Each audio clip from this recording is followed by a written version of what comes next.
السندوتش ده في زمنه هو اللي عرفنا يعني ايه كلمه جوسي اصلا. حاسس ان الكلمه على بعضها عيب. ندخل بقى على الفشنكاح. يعني ازاي محل زي ده محدش بيتكلم عنه خالص على السوشيال ميديا؟ بصراحه انا مش قادر اكمل اللحم.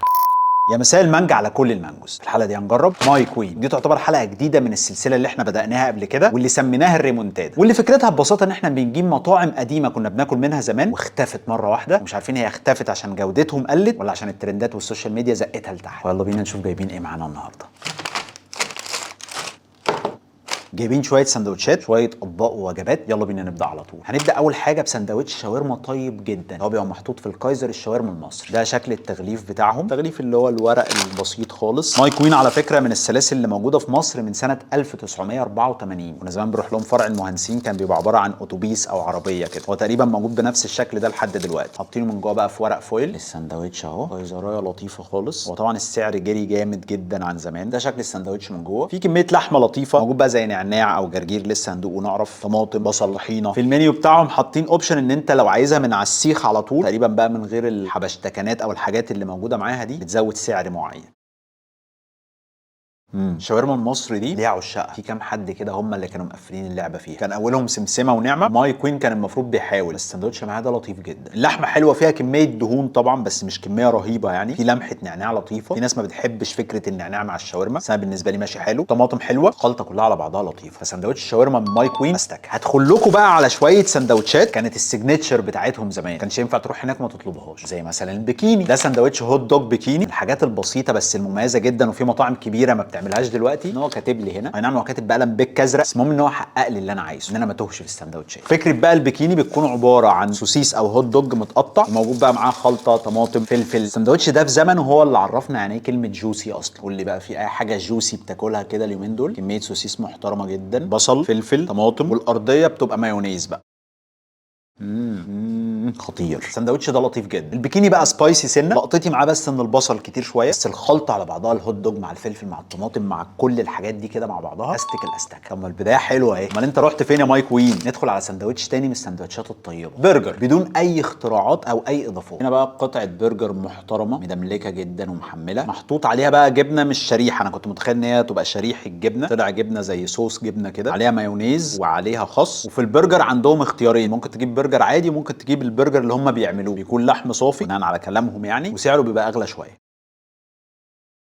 ده شكل البرجر من جوه اهو، يعني محمر السيكه، بس واضح ان فعلا اللحمه اللي مستخدمينها لحمه نظيفه قوي، كان محتاج يتداس عليه السنه زياده في السوا. بس الملاحظه اللي عندي، وهي ملاحظه حلوه مش وحشه، ان الخامات اللي الناس دي بتستخدمها خامات محترمه جدا. طعم الجبنه حلو قوي، حتى الخس اللي محطوط طازه. ده سندوتش برجر محترم بدون اي افتكاسات، وبرده استك. ده انت حلو بقى. تشيكن الا جريك كاتب لنا عليه من هنا اهو الراجل الطيب. في ناس كانت بتقترح بقى ان السلسله دي ما يبقاش اسمها ريمونتادا، يبقى اسمها نوستالجيا، وانا شايف ان الاسم يبقى اوقع شويه. فانتوا قولوا لي انهي احسن، ولو عندكم اقتراحات تانية لاسم السلسله عرفوني. الالا جريك كده بقى اللي كان الكينج فيه كان مؤمن، بس زمان بيبقى عباره عن وراك فراخ محطوط عليها بقى فلفل وطماطم وبصل، يبقى السندوتش سايح في نفسه جدا برضه. هو السندوتش ده عرق للاسف، بس طبعا ده بسبب الطريق بقى. كميه فراخ محترمه جدا، كميه فلفل محترمه جدا جدا، بس واضح ان هو عليه فلفل هالوبينو. في حاجه هتبقى مشطشطه ولا ده زيتون؟ ده زيتون.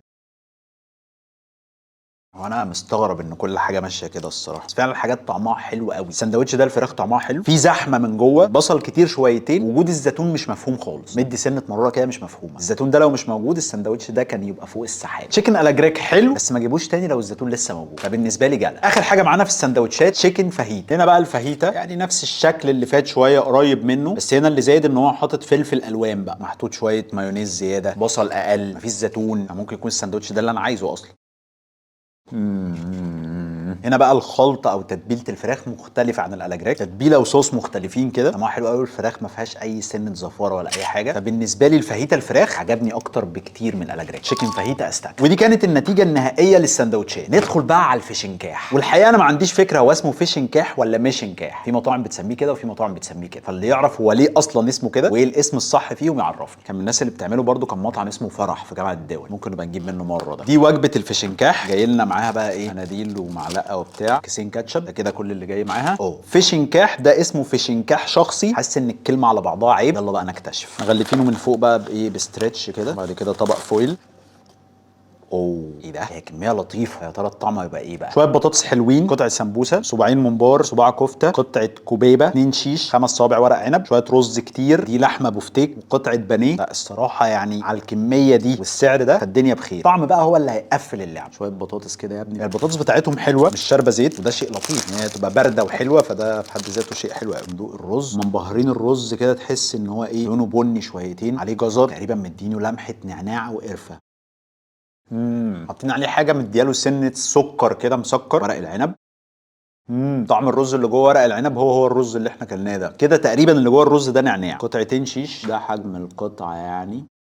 طعم الشيش حلو قوي، تتبيلته خطيره، حاطين فيه زي ريحان مخلي طعمه حلو قوي. مشكلتي ان الوجبه دي محتاجه صوصات، وهو مديني كيسين كاتشب، فمش يعني مش مشبعين رغبتي. دي قطعه سمبوسه بس مش عارف، حاسسها فاضيه خالص، مش محشيه حاجه يعني. لا محشيه جبنه بس هي هبطانه شويه، والطبق كبير. دي كوبيبه من جوه اهي، طعمها حلو، وتتبيله اللحمه اللي جواها حلوه. في حاجه مش هتظبط. ده شكل الكفته اهو، كفته حلوه بس فيها عضه كده، نسبه دهون فيها حاسسها زياده شويتين. المفاجاه ان انا اكتشفت ان في 2 سجق، خطيره يعني، دي واحد يقوم بيها هتظبطه. ممبار، تتبيله الممبار حلوه قوي بس الرز ني، اقدر اقول عليه كده وانا مرتاح يعني. ده لون الممبرايه كده، بره باين فيها قوي بقى الايه، الخضره اللي جواها، حاطين كميه خضره كبيره. انا تهت. دي حته بانيه بس ما يطلقش عليه بانيه يعني، عارف حاجه زي ايه مثلا، ستريبس كرانشي، شاربه زيت شويتين 3. ناشفه قوي، شاربه زيت قوي قوي. قطعه البفتيك شاربه زيت برضو، واضح ان القلي عندهم مش افضل حاجه. لا بصراحه انا مش قادر اكمل اللحم، يعني معلش هعمل حاجه بس اكيد مش هتبقى موجوده في الايه، في الفيديو. رجعنا. هو بالنسبه لي الوجبه دي خطيره يعني، الفشنكاح بمحتوياته جامد جدا وسعر جامد جدا. البانيه واللحمه ضروري جدا يتبدلوا بحاجه تاني او يتعملوا بطريقه تاني، لان هم هيضيعوا الطبق ده. السجق بقى، سجق ناشف ودهونه كتير ومشطشط. ملخص الفشنكاح، كل حاجه فيه حلوه، فراخ البانيه واللحمه للاسف، والسجق محتاج تظبيط، لكن اجمالا الفشنكاح استك. اخر حاجه معانا بقى فتة الفراخ. جايب لنا معاه بقى ايه، بتاع المناديل وبتاع، وجايب معاه طحينه وتوميه. انا مش عارف، انا شاكك ان الحاجات دي المفروض تبقى مع الفشنكاح، ولا انا اتلخبطت ولا ايه، مش عارف. كان زمان بقى عنده حاجتين مميزين جدا، فتة الفراخ دي، كان عنده حاجه تاني اسمها فتة سي فود بس ما لقيتهاش في المنيو، لقيت حاجه اسمها طاجن سي فود، فمش عارف هو ده ولا ايه. حاطين الفراخ من فوق مقطعينها مكعبات صغيره كده، كميتها حاسسها مش كبيره قوي. من تحت بقى في رز، وفي الحبهانيه اللي مامتك بتخبيها منك وبتطلع من نصيبك انت، هي لقيتها قدامي اول ما فتحت. الحق ده من تحت في عيش وتتبيله حمراء، حاجه زي الفته المصري العاديه كده. ده تركيبه مختلفه دي، طعم الفته المصري بس محطوط عليها شاورما فراخ اللي هي اللي تبقى زي السوري كده، حلوه قوي قوي. بس لو انت بتحبش الفته المصري اللي هي الفته اللي بالثوم دي مش هتعجبك، بس اللي اقدر اكده لك ان هي مختلفه عن اي فته شاورما فراخ انت دقتها قبل كده. الفكره بالتركيبه دي جديده او قديمه بس بتاعتهم يعني. ففته شاورما الفراخ هي كمان استك. الصراحه انا مستغرب يعني ازاي محل زي ده بقاله فتره كبيره قوي كده محافظ على نفس مستواه، محدش بيتكلم عنه خالص على السوشيال ميديا. سندوتشات طعمها حلو قوي، الصنعه اللي فيها مختلفه عن مطاعم كتير موجوده دلوقتي، وبيفكرنا بايام زمان. ودي كانت النتيجه النهائيه لمطعم ماي كوين. وبس كده. لو عجبكم بقى الفيديو ما تنسوش اللايك والشير، عشان هو ده الدعم اللي انتوا تقدروا تقدموه لاخوكم وحبيبكم المانجو. استنونا في فيديوهات جايه بامر الله. اقترحوا عليا في السلسله دي بالذات اسامي مطاعم كانت موجوده زمان واختفت، عشان نجيبها ونجربها هنا مع بعض. واخيرا لكل المانجوز، سي يو.